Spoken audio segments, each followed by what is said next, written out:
Thank you very much, Katrina. So I'll invite our speakers back to the stage and to grab a seat. And then if everybody could think of their questions, we've got just under 10 minutes for Q&A. So have we got any questions from anyone in the audience? Just pop your hand up if you do. I think we've got some roaming mics. I think there's a question in the middle there. If you could just introduce yourself as you say the question as well, that'd be grand. Hi, this is Paul from Welcome. This is about the audio guide halfway through drop-off business. Are the 4-minute versions kind of 2 extra minutes on top of the original 2? So it's complete. Okay. Because I was wondering whether there was a kind of rule of thumb, like an inverse pyramid thing going on, that they've got essentially all the information and then the rest of it's kind of guff, filler. No, it's a good question. We've been thinking about how do we structure the content going forward so that if you only want to listen to 1 minute, you've got all of the essential kind of biographical information. But at the minute, so they're interview-based content. So we do about a half an hour interview, and then out of that becomes either a 2-minute audio stop or a 4-minute audio stop. And the biggest control that we did was in phase 2, where the additional content, we were focusing on the in-depth looking rather than just this is more interesting for me in the interview process, if that answers the question. Yeah, cool, thank you. Thank you very much. Do we have any other questions in the audience? We've got one down here at the right. It's okay. That's why they're called roving mics. Yeah. Thank you. Thank you. Jenny, I work at Parliament. We're right in the middle of doing our multimedia guide, so this is to your end of the speaker panel. I just wondered, with the A/B testing you did you do enough testing to know whether different audience groups had different habits themselves? So say, would one assumes if, I know you talked more about individual experiences, but maybe someone that was very interested in art, went through all of it, maybe someone that was a different age, or maybe someone that came inside or outside of London. Did you spot any additional patterns?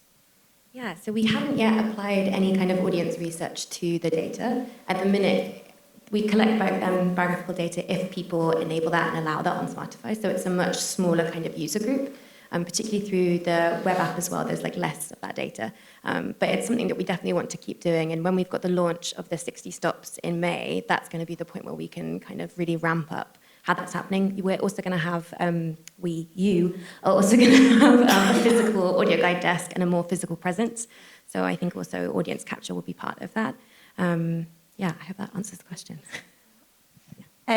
Just one small thing that came out of the focus groups was that the kind of super users, art lovers, really wanted kind of a little bit more control. So they wanted to be able to choose if they, so for an artwork they really loved, they wanted more content on, and an artwork that they were less interested in, they wanted to be able to choose the short option. So yeah, there's little bits coming through, but it's definitely something we want to explore more.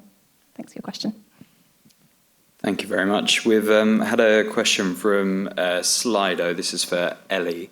Did the National Gallery have final sign-off of scripts and visuals? How much creative freedom was there other than letting the creatives focus on an area of their choice?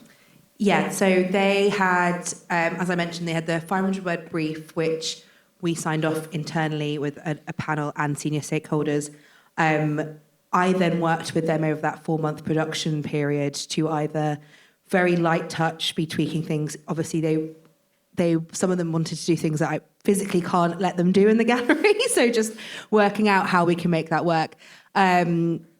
But at the same time, it was really up to them. I made sure that we had regular check-ins with senior stakeholders, for example, with scripts and before any filming happened, just so that they were aware of what was happening, so there was no surprises once we came down to the final content review, because I didn't want anything to be a shock to anyone internally. But at the same time, it was really down to them to kind of write those scripts. A lot of the time they were basing that off of our website, but they were also doing their own research as well. I have Rosie Hart, who's also kind of more of a fashion historian. She was doing her own research and kind of citing other places. So yeah, as much as we were possible, we were giving them the kind of free rein to take what other aspects they liked of the gallery and make it their own.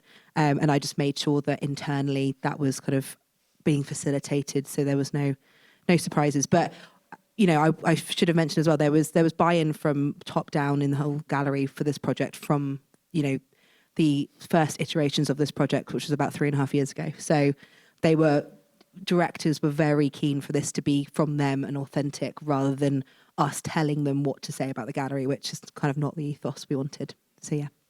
Excellent, thank you. Do we have any more questions from you in the audience? Georgina at the front. I think the mic is on its way. Oh, double mic on its way. There we go. Brilliant. It's another one for Ellie. I was interested in sort of to what extent the creators were approaching you to be involved versus you sort of chasing them to be involved, and if they were chasing you, how you managed to kind of engineer that. Yeah, it was really tricky getting that open call out there in the first instance. So there's a lot of we did like TikTok ads. I was in one of them, which is just I had a new found respect. I had a new found respect for content creators. I don't like filming myself, but yeah, a lot of it was us kind of trying to reach out. We reached out to a lot of different places. So obviously doing online ads. We were reaching out to creators we'd worked with before, but obviously we really did want to work with new people that we hadn't come across our radar before. We reached out to like universities, if there was any like artists there that might be interested. We put it out kind of a lot, and we did get a really great range of people, but it was tricky. And I think that was also when we got the external agency in for the network, because we'd kind of exhausted all of our internal resources, and we were also, that was the same time as our kind of 4-month production period with the 20 creating all this content. So they were really amazing. They've got a lot of lists of creators, but they were doing a lot of their own research. But now we found now that it's kind of more public and out there. We do have content creators kind of emailing me all the time saying, this is amazing. I wish I'd known it was there, and it's hard to get it out to people. So it's going to be interesting, the next iterations of the network and how people find out about it, or whether it's a lot of word of mouth, I think, with other content creators as well, which is really cool that they want to be involved in it more. So yeah, a bit of both. It was tricky at times, but we got there with the amazing creators as well. There's a question just there in the middle. Thank you. I have a question. I have a question for David.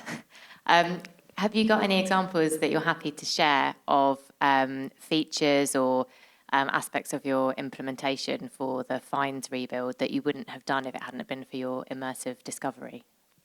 Yes, bearing in mind this was last Sunday. But I think immediately the like emotional attachment or investment that you have with that object, that kind of completely made me rethink like the messaging that would need to be in the app, because that process is really long as well. Like as I said, it can take up to 2 years. So, and at the minute it's a bit like a black box. And so when I first heard about that, I was like, well, yeah, it's a bit annoying, but it's a complicated process. Like, chill out, basically. But now I'm like, yeah, that would be. It's like, something that you're so passionate about. Like, they go detecting, spend all day for weeks and don't find anything. You find something like that, that's like made your year. And then you basically just go, right, bye. So that kind of more empathetic messaging from the platform will definitely change. And then just like situational things. So, it needs to work on a mobile phone where there's not great internet connectivity. It needs to be as responsive as Facebook, like with, kind of in-app notifications that a website doesn't normally have. So loads of bits like that I think we would probably have thought about, but we wouldn't have prioritised them maybe as much as what we will do now. We've got one really quick question before we finish, because it is 4:00, for Katrina. Somebody was interested in the alt text plugin that you used and what it was called.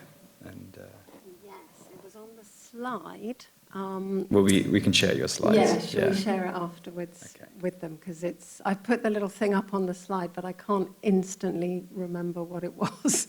No but it's very simple and easy to use. Okay, brilliant. Well, there we go. Thank you very much, everyone. Can we have a round of applause?